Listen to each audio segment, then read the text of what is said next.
Hello learners, स्वागत है आप सबका इन्फोब्राइट इंस्टीट्यूट के ई लर्निंग वीडियोस में। So today we are going to practise some questions which will helps you to getting the good marks in SSC exam. So video के आखिर तक बने रहिए because our goal is to always keep you updated.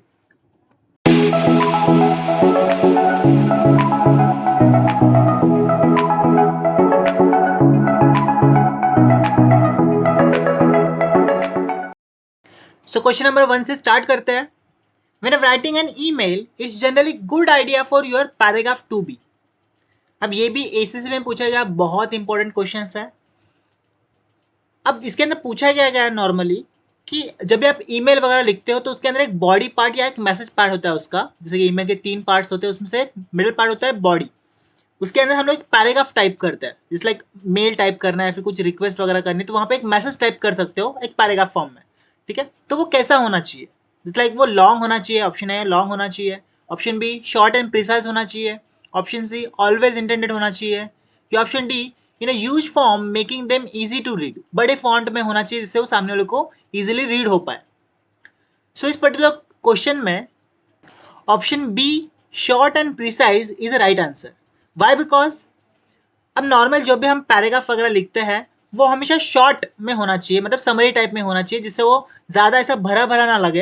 And precise होना चाहिए, मतलब जो भी उसको बताना है उस पर्टिकुलर मैसेज के अंदर वो प्रिसाइज फॉर्म में लिखा हो, ज़्यादा खींचे भी ना उस पर्टिकुलर चीज़ को, जो भी उसको बोलना है या फिर जो भी उसको बताना है, जो भी उसको रिक्वेस्ट करना है, वो शॉर्ट एंड प्रिसाइज में होना चाहिए ऑलवेज। ठीक है, so right answer is B, short and precise. So question number 2 पर आते हैं। Dash is a incoming email server. Option A POP means post office protocol, option B SMTP means simple mail transfer protocol, option C SMP means symmetric multi processing, या option D PPP means point to point protocol. अब इस question को समझने के लिए आपको ये सारे फुल फॉर्म्स याद रखने पड़ेंगे। अब क्वेश्चन में पूछा ये है कि इनकमिंग ईमेल सर्वर कौन सा है, मतलब जब आपके मेल में कोई भी ईमेल आता है उसके लिए इनमें से कौन सा प्रोटोकॉल यूज होता है।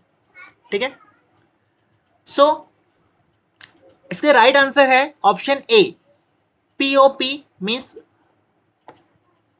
Post office protocol. Post office protocol ये आपके ईमेल सर्वर में जब भी आपका ईमेल आता है, आपके इनबॉक्स वगैरह में आता है, तो उसके लिए एक पर्टिकुलर प्रोटोकॉल्स का मतलब रूल्स। ठीक है, rules and regulations. So POP जो पोस्ट ऑफिस प्रोटोकॉल वो क्या करता है, आपका ईमेल जब भी आपके ईमेल सर्वर पर आता है, जैसे आपके मेल आईडी में आता है तो आपके इनबॉक्स में दिखता है, आजकल उसको प्राइमरी भी बोलते हैं, वहाँ पर दिखता है। तो वो जो होता है वो एक पर्टिकुलर प्रोटोकॉल, एक पर्टिकुलर रूल रेगुलेशन के हिसाब से होता है, और वो रूल रेगुलेशन है पीओपी, पोस्ट ऑफिस प्रोटोकॉल। बाकी एसएमटीपी जो है वो ट्रांसफर करने के लिए, मतलब क्या होता है, क्लाइंट से अगर मेरे को मेल को ट्रांसफर करवाना रहेगा, यहाँ से भेजना है, सेंडिंग के टाइम पे वो वाला यूज होता है SMTP, simple mail transfer protocol, उसके नाम में ही है transfer. Then SMP semantic multi processing जो है एक पर्टिकुलर आर्किटेक्चर है जिसके अंदर मल्टीपल जो कंप्यूटर्स है या फिर मल्टीपल प्रोसेसर जो है जो सिंगल इसमें कनेक्टेड होते हैं, जिससे मल्टीपल ऑपरेटिंग सिस्टम एक साथ काम करते हैं या मेन मेमोरी एक साथ काम करते हैं, तो इसका ईमेल से कुछ लेना देना नहीं है। ठीक है, उसके बाद में लास्ट जो होता है हम लोग का पीपीपी मतलब पॉइंट टू पॉइंट प्रोटोकॉल। ये एक लिंक लेयर आर्किटेक्चर होता है, डेटा लिंक लेयर आर्किटेक्चर, उसके अंदर हम यूज़ करते हैं, इसके अंदर दो अलग अलग नेटवर्क जो होते हैं, है ना, दो अलग अलग जो नेटवर्क होता है उसके अंदर अगर मेरे को कलेक्शन इस्टेब्लिश करना रहेगा तो उसके अंदर हम लोग ये प्रोटोकॉल यूज़ करते हैं। तो इसका भी हमारे इनकमिंग ईमेल से कुछ लेना देना नहीं है। So right answer is option A POP. तो थर्ड क्वेश्चन पर आते हैं। Which of the following is not true about Aadhaar embedded payment system. ठीक है, जो एईपीएस है उसके बारे में हम लोग लास्ट सेशन में भी सीखा था। ठीक है, एक पेमेंट सिस्टम के अंदर आता है एईपीएस। सो इसमें से कौन सा स्टेटमेंट आधार एम्बेडेड पेमेंट सिस्टम के लिए रॉन्ग है? ठीक है, नॉट ट्रू है। Option A AEPS enables the bank customers to access their Aadhaar linked bank accounts through the Aadhaar authentication. Option B, in a transaction through the EPS, only Aadhaar number and fingerprint captured during the enrollment are required. Option C, EPS allows interoperability among different systems adopted by the different banks in a safe and secure manner. या option D, customers can find out their account balance, deposit cash, withdrawal money and transfer the fund to the other Aadhaar linked bank accounts with the help of business correspondence of the bank they have account in it. अब normally इस question में जो right answer है वो है option B. In the transaction through the AEPS, only Aadhaar number and fingerprint captured during the enrollment are required. अगर आपको याद रहेगा तो जब हम लोग ने आधार कार्ड बनवाया था तो उस टाइम पे हम लोग के पास दो ऑथेंटिकेशन लिए गए थे. एक तो है ऑफकोर्स हम लोग का फिंगरप्रिंट, जिसके 10 के 10 फिंगरप्रिंट्स हम लोग के लिए गए थे, और सेकंड जो है वो है आईआरएस स्कैनिंग. ठीक है, तो आईआरएस स्कैनिंग जो होता है वो आंखों के आईआरएस को स्कैन करते हैं. एक यूनिक पैटर्न होता है हमारे आंखों के अंदर भी, जिससे हम लोग का एक ऑथेंटिकेशन वो भी एक होता है. ठीक है, सो ऑफकोर्स फिंगरप्रिंट हम लोग का एक ऑथेंटिकेशन है, उसके साथ ही आईआरएस स्कैनिंग भी हम लोग का एक ऑथेंटिकेशन बेस्ड है. अब इस पर्टिकुलर क्वेश्चन के अंदर जो सेकंड ऑप्शन जो मैंने बताया कि नॉट ट्रू है, वो क्यों है? बिकॉज यहाँ पर इसमें लिखा है in transaction through the EPS only Aadhaar number and fingerprint capture during the enrolment are required. तो इसके अंदर ये ओनली वर्ड जो है ना वो बताता है कि यहाँ पर बस आधार कार्ड नंबर और फिंगरप्रिंट ही चाहिए. सो जैसे मैंने बताया कि एक आईआरएस स्कैनिंग भी होता है, उस आईआरएस स्कैनिंग के अंदर हम लोग के आंखों के पैटर्न के द्वारा भी वो एक ऑथेंटिकेशन बेस्ड है. सो उसकी वजह से ये जो सेकंड है ऑप्शन नंबर बी जो है वो है not true. Okay, I hope you understand. तो यहाँ पे जो क्वेश्चंस है वो ध्यान से पढ़ो, उसका जो आंसर रहेगा वो चारों में से ही एक रहेगा. सो आपको ध्यान से बस क्वेश्चन पढ़ना है और ध्यान से उस पर्टिकुलर आंसर को मैचअप करना है कि हाँ ये मैच हो रहा है क्या. सो इसके अंदर आपको समझ में आएगा. क्वेश्चन नंबर 4 पर आते हैं. APS is a bank model which allows online interoperable financial inclusions transaction at dash. Option A POS means point of sale. Option B POC means proof of concept. Option C Aadhaar. Option D ATM means automated teller machine just like. अब normally APS system के बारे में हमने बहुत बार पढ़ा है, जिसके अंदर हम लोग बैंक से अगर मेरे को एक पर्टिकुलर बैंक में अमाउंट ट्रांसफ़र करवानी है, ट्रांजेक्शन करवाना है, तो हम लोग Aadhaar card number and biometric authentication का यूज़ करते हैं, जो कि फिंगरप्रिंट्स भी होते हैं और आईआरएस भी होता है. यहाँ पे हम लोग को पूछा है कि बैंक जो है वो इंटरपेरेबल फाइनेंशियल ट्रांजेक्शन के लिए अलोकेशन देता है कि नहीं. सिंपली इसका मतलब ये है कि उसके अलावा, मतलब अमाउंट को यहाँ से वहाँ ट्रांसफ़र कराने के अलावा भी और कोई पेमेंट ऑप्शन हम लोग यूज़ कर सकते हैं क्या. सो इसमें से right answer is POS. Option है POS, पॉइंट ऑफ सेल. अब ये पॉइंट ऑफ सेल क्या होता है? तो नॉर्मली अगर कभी मॉल्स वगैरह में जब हम लोग जाते हैं तो वहाँ पे हम लोग का फूड वगैरह ऑर्डर करने के लिए पहले हम लोग को लाइन में खड़े होना पड़ता था. देन हम लोग उनको ऑर्डर देते थे, फिर वो लोग उसका टोटल करके हम लोग को पे वगैरह करने के लिए ऑप्शंस देते थे. आजकल ऐसे मशीन्स भी आ गए हैं जहाँ पे डायरेक्टली हम लोग को सामने ऑप्शंस दिखते हैं. वहाँ पे हम लोग हमेशा अपना ऑप्शन चॉइस कर सकते हैं कि मुझे ये चाहिए. देन वहाँ पे हम लोग को QR कोड आता है जिसको हम लोग स्कैन करके पे कर सकते हैं. तो पे के ऑप्शंस में हम लोग मल्टीपल पे ऑप्शन यूज़ कर सकते हैं, जैसे कि UPI उसमें से एक है, या भीम UPI यूज़ कर सकते हो. सो उसमें से बैंक जो है हम लोग को पे सिस्टम जो है उसके द्वारा भी पेमेंट करने के लिए अलोकेशन देता है. सो क्वेश्चन नंबर 5 पर आते हैं. Dash banking is an electronic system which enables the customer to conduct transactions on a website and perform activities such as maintaining his account, transferring money and paying bills. So इस particular question में हम लोग को पूछा है कि ऐसा कौन सा बैंकिंग सिस्टम है जिससे हम लोग उसके वेबसाइट द्वारा, अगर बैंक का कोई वेबसाइट वगैरह रहेगा उसके द्वारा हम लोग को एलोकेशन मिलता है कि हम लोग स्पेसिफिक चीज़ें एक्टिविटी परफॉर्म कर, जैसे कि अकाउंट मेंटेन करना, मनी वगैरह किसी को ट्रांसफ़र करना या छोटे मोटे बिल वगैरह पे करना है. तो ऐसा कौन सा सिस्टम है जिससे हम लोग ये सारी चीज़ें कर सकते हैं? तो ऑप्शन देखते हैं. ऑप्शन है internet, option B mobile, option C telephone या ऑप्शन डी ऑफलाइन. सो इस ऑप्शन में से A is a right answer.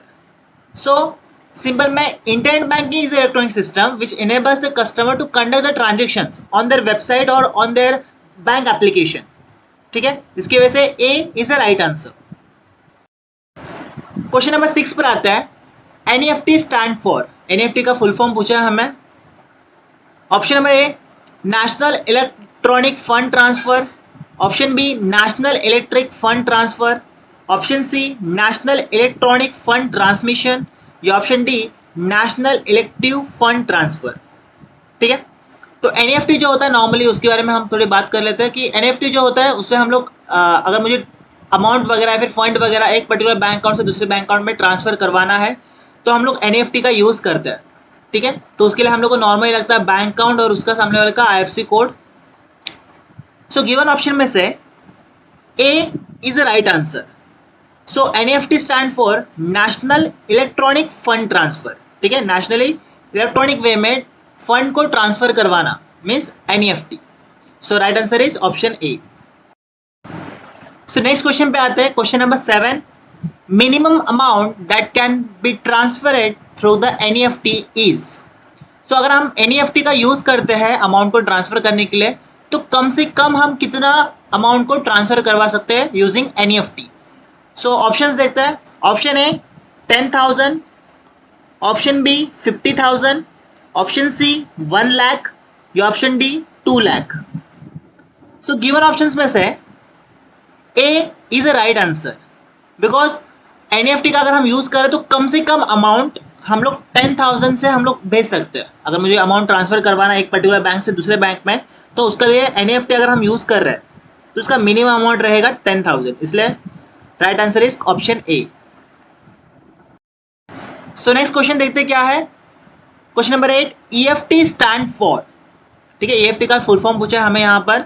सो ये क्वेश्चन भी बहुत बार एसएससी में रिपीट हुआ है। Option A electronic fund transmission, option B electronic fund transfer, option C electronic feature transfer या option D none of this above. So given option में से B is a right answer. So EFT stand for electronic fund transfer. अगले question की तरफ बढ़ते हैं। Question number 9, in order to access the internet banking customer need.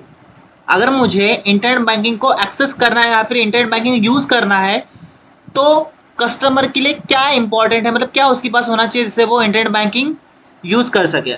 ठीक है, option देखते हैं। Option A customer ID and password, option B customer name and password, option C customer ID and date of birth या option D customer ID and phone number. ठीक है, so given option में से option A is a right answer. अगर मुझे internet banking वगैरह access करना है तो मुझे कस्टमर आईडी एंड पासवर्ड की ज़रूरत है। कस्टमर आईडी बैंक द्वारा दी जाती है और पासवर्ड हम लोग उसमें सेट करते हैं। तो उसके द्वारा हम लोग क्या कर सकते हैं, इंटरनेट बैंकिंग यूज़ कर सकते हैं, जिसके द्वारा हम लोग कहीं पे बिल वगैरह पे वगैरह करना रहेगा तो हम लोग उसके द्वारा कर सकते हैं। So A is a right answer. Next question पे ऊपर आता है। Question 10, which of the following is a type of credit card. Okay, इनमें से कौन सा क्रेडिट कार्ड्स के टाइप्स है। ऑप्शन है Mastercard, option B Visa, option C both A and B या option D none of this above. अब credit card debit card के बारे में आपको पता रहेगा जो हम लोग के बैंकिंग ट्रांजेक्शन में यूज़ करता है। अगर मेरे को पैसे वगैरह निकालना है फिर लोन अमाउंट वगैरह लेना है तो हम लोग क्रेडिट कार्ड डेबिट कार्ड का यूज़ करता है। अब यहाँ पर पूछा है कि क्रेडिट कार्ड के टाइप कौन से है। सो गिवन ऑप्शन में से C is a right answer because option A और ऑप्शन बी दोनों भी क्रेडिट कार्ड के ही टाइप है। मतलब क्रेडिट कार्ड या तो हम मास्टर कार्ड यूज़ कर सकते हैं या तो वीज़ा कार्ड यूज़ कर सकते हैं और भी डिफरेंट टाइप्स ऑफ कार्ड है जो हम लोग यूज़ कर सकते हैं। लेकिन गिवन ऑप्शंस में से both A and B is a right answer. Next question पे आते हैं। Question 11, can illiterate person be issue debit card. अगर कोई व्यक्ति पढ़ा लिखा नहीं है तो क्या बैंक उसे डेबिट कार्ड देगी जिससे वो ट्रांजेक्शन वगैरह कर पाए, मनी अमाउंट निकाल पाए। सो ऑप्शंस देखते हैं। ऑप्शन है no, option B yes, option C only in case he is a head of family, option D only in case of joining account. So given option में से B is a right answer. So yes, अगर आप illiterate है फिर भी आपको bank debit card issue करेगा because India के अंदर इलिटरेट पर्सन को डेबिट कार्ड ना देने का ऐसा कोई रूल नहीं है। ठीक है, बस हाँ बैंक वाले आप लोगों को जो इलिटरेट पर्सन है उनको बताते ज़रूर है कि रिक्स वगैरह कैसे ये करते हैं, किसी पर्सन को उसका पिन कोड वगैरह नहीं बताना, ये सब के बारे में पहले ही अवेयर कर देते हैं। यूज़ कैसे करना है उस बारे में पहले ही बता देते हैं बैंक वाले। लेकिन ऐसा कोई रूल नहीं है कि इलिटरेट पर्सन को डेबिट कार्ड वगैरह नहीं दिया जाएगा, ऐसा कुछ नहीं है। ठीक है, so right answer is option B, yes. So question number 12 पे आते हैं। आरटीजीएस स्टैंड फॉर, ऑप्शंस देखते हैं। Option A real time gross settlement, option B real time group service, option C real total gross settlement, या option D real time gross service. So given option में से A is a right answer. So RTGS जो होता है, जो real time gross settlement होता है, इसका मतलब क्या, सिंपली जो फंड ट्रांसफरिंग होता है वो रियल टाइम पे, इमीडिएटली अगर मुझे फंड कहीं पे ट्रांसफर करवाना है तो हम लोग आरटीजीएस का यूज करते हैं, ठीक है। So right answer is option A, real time gross settlement. So next question पे आते हैं, question 13। Under PMSBY accidental death claim is available for. So इस पर्टिकुलर क्वेश्चन में पूछा है कि पीएमएसबीवाई मीन्स प्रधानमंत्री सुरक्षा बीमा योजना अंतर्गत अगर आपके परिवार में से किसी का ये योजना लिया हुआ है और उसकी डेथ अगर एक्सीडेंटल है तो आप कितनी अमाउंट क्लेम कर सकते हो, ठीक है। सो एक लाइफ इंश्योरेंस कैसे होता है, ये सेम वैसा ही है, बस एक योजना है जो कि जिसका नाम है प्रधानमंत्री सुरक्षा बीमा योजना। सो ऑप्शंस देखते हैं। Option A 1 lakh, option B 2 lakh, option C 3 lakh, या option D none of this above. So given option में से B is a right answer. अगर आपकी डेथ एक्सीडेंटल है और आप पीएमएसबीवाई मतलब प्रधानमंत्री सुरक्षा बीमा योजना से कनेक्टेड है, सो आपके परिवार वालों को 2 लाख रुपीज तक मुआवजा दिया जाएगा। That's why right answer is option B, 2 lakh. So next question पे आता है, question 14। The Indian rupee symbol was officially adopted in. तो जो इंडियन रुपीज का जो सिंबल होता है जो आप स्क्रीन पे देख रहे हो, वो ऑफिशियली कब अडॉप्ट किया गया, मतलब कब वो यूज करना स्टार्ट किया गया। सो ऑप्शंस देखते हैं। Option A 2009, option B 2010, option C 2012, या option D 2015। So given option में से B is the right answer. So जो ऑफिशियल सिंबल है हम लोग का रुपीस का, जो स्क्रीन पे आपको दिख रहा है, वो 2010 से यूज करना स्टार्ट किया गया है, ऑफिशियली उसको अडॉप्ट किया गया है 2010 से। So right answer is option B. So question number 15 देखते हैं। The amount of money to be charge for a certain amount of insurance coverage is called. Option A token money, option B premium, option C cash, या option D insured money. Simply इस question में पूछा है अगर आपको कोई भी insurance वगैरह लेना है तो उसके लिए सर्टेन अमाउंट ऑफ चार्जेस आपको उसमें भरने पड़ते हैं, मतलब पैसे भरने पड़ते हैं, उसको हम क्या बोलते हैं, ठीक है। जैसे कि आपने कोई लाइफ इंश्योरेंस वगैरह लिया, ठीक है, तो उसके अंदर अगर आपको स्पेसिफिक अमाउंट भरनी पड़ती है, पॉलिसी होल्डर जो भी रहेगा उसको अमाउंट भरनी पड़ती है, चाहे वो लमसम पेड करे या रेगुलर बेसिस पे पेड करे, तो वो पे करनी पड़ती है। तो उस पर्टिकुलर पेइंग अमाउंट को क्या बोलते हैं, ठीक है। सो गिवन ऑप्शन में से B is a right answer. आपने सुना रहेगा प्रीमियम भरना, है ना, कि मुझे प्रीमियम्स भरने हैं। तो जो भी इंश्योरेंस वगैरह रहता है, चाहे वो लाइफ इंश्योरेंस है कोई किसी और टाइप का इंश्योरेंस हो, उसके अंदर हम लोग को प्रीमियम्स भरने पड़ते हैं। सो नेक्स्ट क्वेश्चन पे आता है। The Atal pension Yojana means APY is open to Indian citizens whose age is between. अगर आपको अटल पेंशन योजना का लाभ उठाना है तो आपका एज रेंज क्या होना चाहिए। सो ऑप्शन ए 18 to 40, या ऑप्शन बी 25 to 40, या ऑप्शन सी 80 to 25, या ऑप्शन डी 80 to 23। अब गिवन ऑप्शंस में से A is a right answer. अगर आपको अटल पेंशन योजना का लाभ उठाना है तो आपका एज रेंज 18 से लेकर 40 के बीच में होना चाहिए, तब जाके आप अटल पेंशन योजना का लाभ उठा सकते हैं। So A is a right answer. Next question देखते क्या है। Question 17। Which type of deposits earn high interest rate. Options देखते क्या है। Option A current account, option B fix deposit, option C none of this above, या option D savings account. अब question में पूछा है कि इसमें से कौन से अकाउंट में आप डिपॉजिट पैसे रखते हो, है ना, पैसे उसके अंदर डिपॉजिट करके रखते हो, तो इंटरेस्ट रेट किस पे ज़्यादा मिलेगा। इंटरेस्ट रेट से क्या होता है, नॉर्मली अगर आपके पास समझो 50,000 है और अगर उस पर्टिकुलर उस पर इंटरेस्ट रेट लग रहा है तो आपको पैसे उसका ऑटोमेटिकली बढ़ते रहेंगे, इंटरेस्ट रेट उसके ऊपर ऑटोमेटिकली मिलेगा। रेट का मतलब क्या होता है, इंटरेस्ट का मतलब क्या होता है? सो इंटरेस्ट का मतलब होता है ब्याज, है ना, सिंपली मैं उसको मराठी हिंदी में ब्याज बोलते हैं। तो ब्याज बढ़ते रहता है, जिसकी वजह से क्या होता है, जो हमारा सर्टेन अमाउंट होता है वो बढ़ते रहता है ना। 50,000 रखे रहेंगे तो कुछ सालों बाद अगर आप देखेंगे तो 50,000 नहीं रहेंगे, 52,000 या 50,000 से ज़्यादा ही रहेंगे ऑफकोर्स। और डिपेंड करता है कि कितने इंटरेस्ट रेट के ऊपर है। सो गिवन ऑप्शन में से B is a right answer. So अगर आप कोई भी आपका डिपॉजिट जो है वो फिक्स डिपॉजिट में रखते हो तो उसके अंदर सबसे ज़्यादा हाई इंटरेस्ट रेट लगता है। मतलब आपका अगर समझो 50,000 आपने रखा हुआ है फिक्स डिपॉजिट में, तो कुछ महीनों बाद, कुछ सालों बाद वो 50,000 से बढ़ जाएगा, बिकॉज उसका इंटरेस्ट रेट जो होता है वो ज़्यादा होता है। ठीक है, so right answer is B, fix deposit. So next question देखते क्या है। क्वेश्चन नंबर 18, इन प्रधानमंत्री मुद्रा योजना अंडर द शिशु कैटेगरी लोन अमाउंट इज। ठीक है, अगर आपको लोन अमाउंट वगैरह लेना है और एक पर्टिकुलर योजना से लेना है, जैसे कि प्रधानमंत्री मुद्रा योजना एक है जिसमें अगर आप शिशु कैटेगरी, मतलब अगर आप बच्चे हो, आपको पढ़ाई वगैरह के लिए कोई अमाउंट वगैरह चाहिए, लोन अमाउंट लेना है, तो आप कितना लोन अमाउंट ले सकते हो। ठीक है, सो ऑप्शंस देखते हैं। Option A up to 30,000, option B up to 50,000, option C up to 90,000 या ऑप्शन डी अप टू 10,000।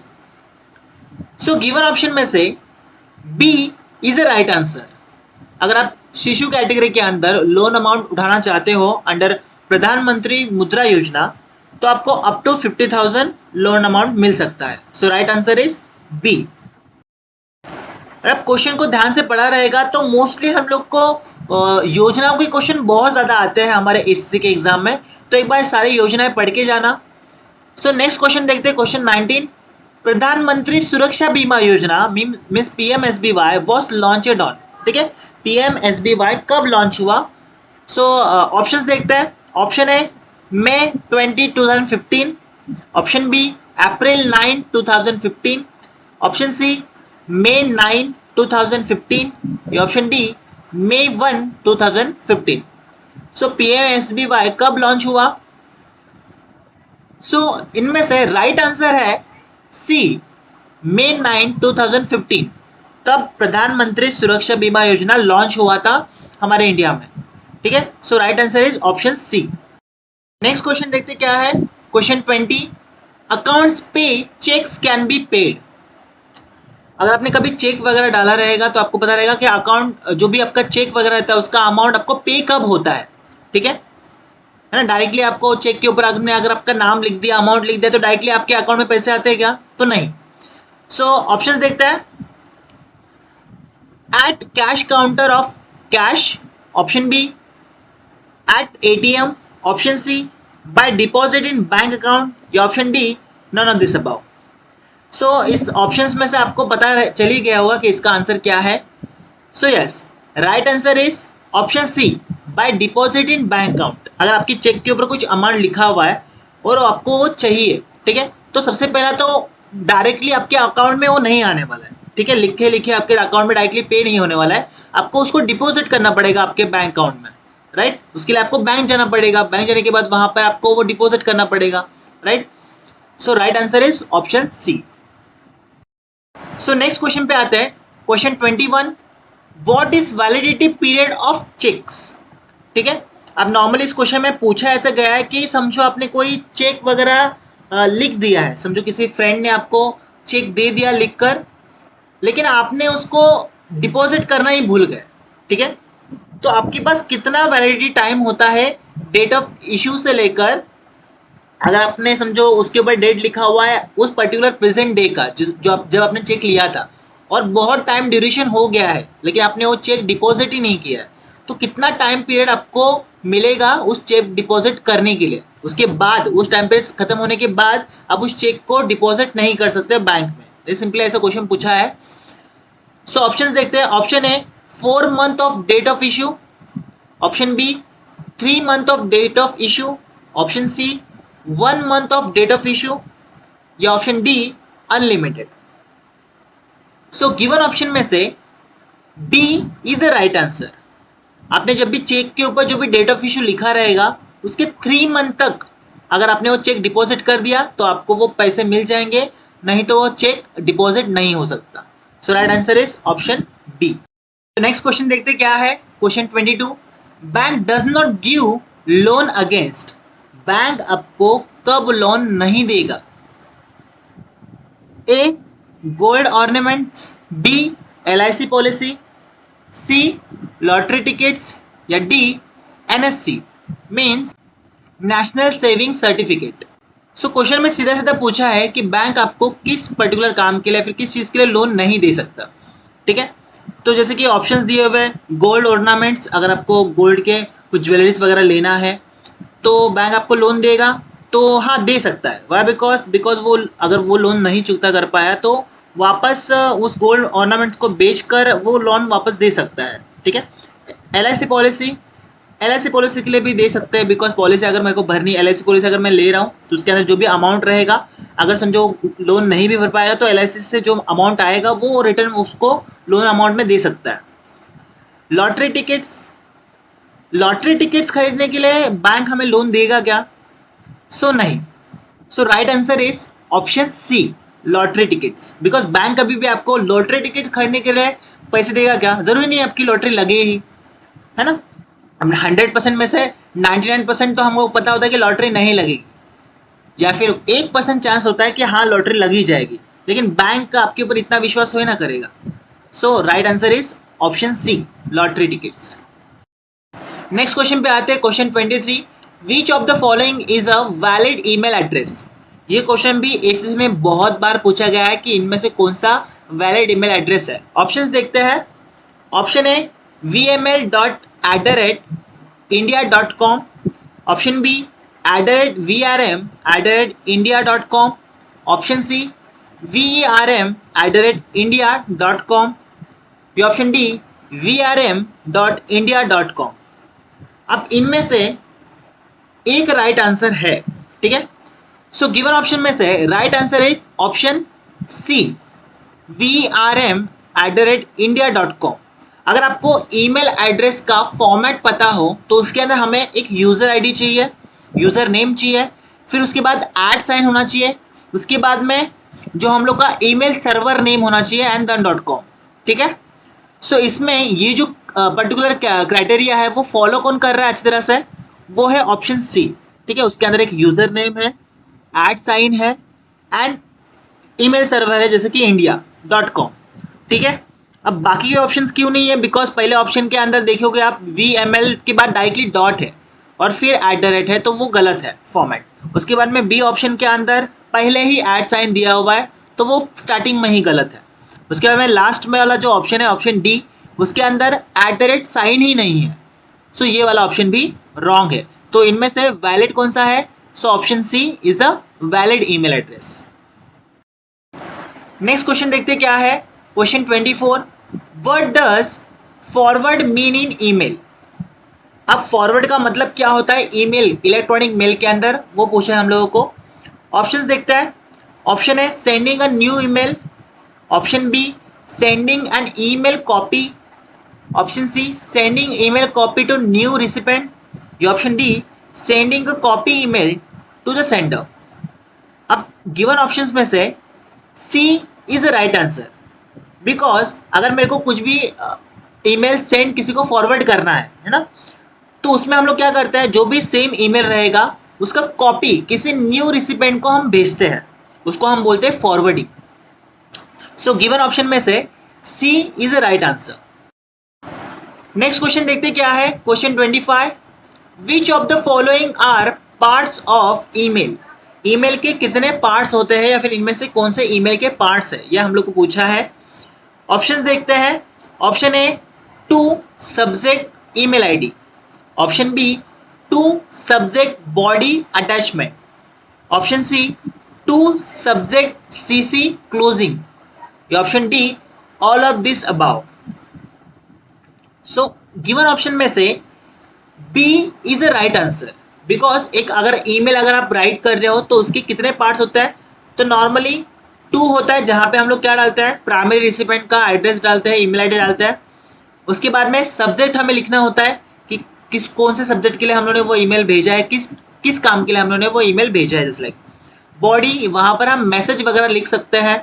अगर मेरे को कोई मैसेज वगैरह फॉरवर्ड वगैरह करना रहेगा तो मैसेज लिख सकते हो। और अटैचमेंट, कोई फाइल वगैरह अगर मेरे को भेजना रहेगा तो हम लोग को अटैचमेंट की ज़रूरत है। तो गिवन ऑप्शन में से सबसे बेस्ट बी ही है, जिसके अंदर सारे उसके पार्ट्स आ जाते हैं। So right answer is option B. Next question देखते हैं, question 26। Financial service is term use to describe organisation that deals with हर।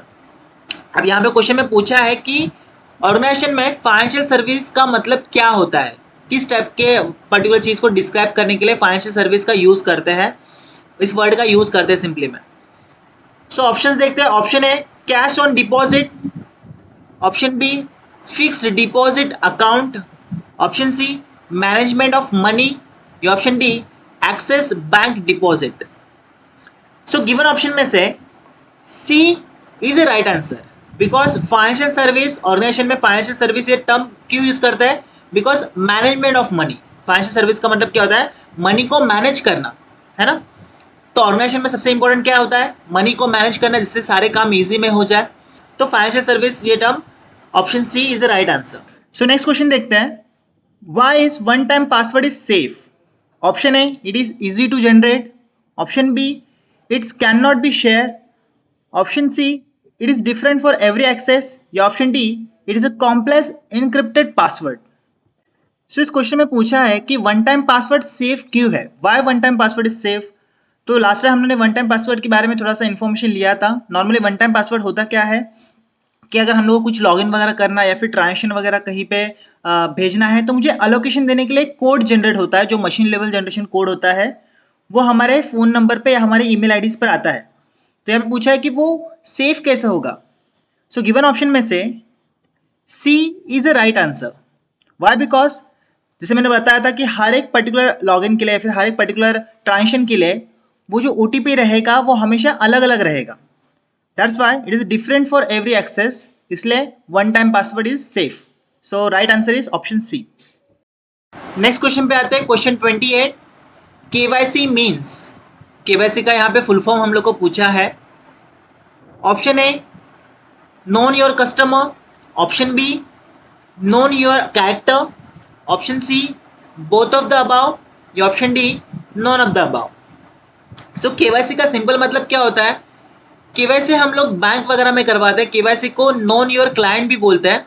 इस nothing but is a process use by the financial institute to verify the identity and risk of the customers. तो यहाँ पर customer को सारी सुविधाएं वगैरह मिले, customer के सारे डॉक्यूमेंट वेरीफाई वगैरह करते हैं, जिससे उन लोग को मालूम पड़ता है कि कस्टमर अच्छा है और कस्टमर रिलेवेंट कस्टमर है। ठीक है। सो गिवन ऑप्शन में से A is a right answer. So KYC stand for none your customer. Customer के बारे में सब कुछ मालूम होना, उसके डॉक्यूमेंट वेरिफिकेशन से लेकर उसके बाकी की चीज़ों के लिए। नेक्स्ट क्वेश्चन पे आते हैं, question 29। QR code stand for. ठीक है, QR कोड का हम लोग को फुल फॉर्म पूछा है।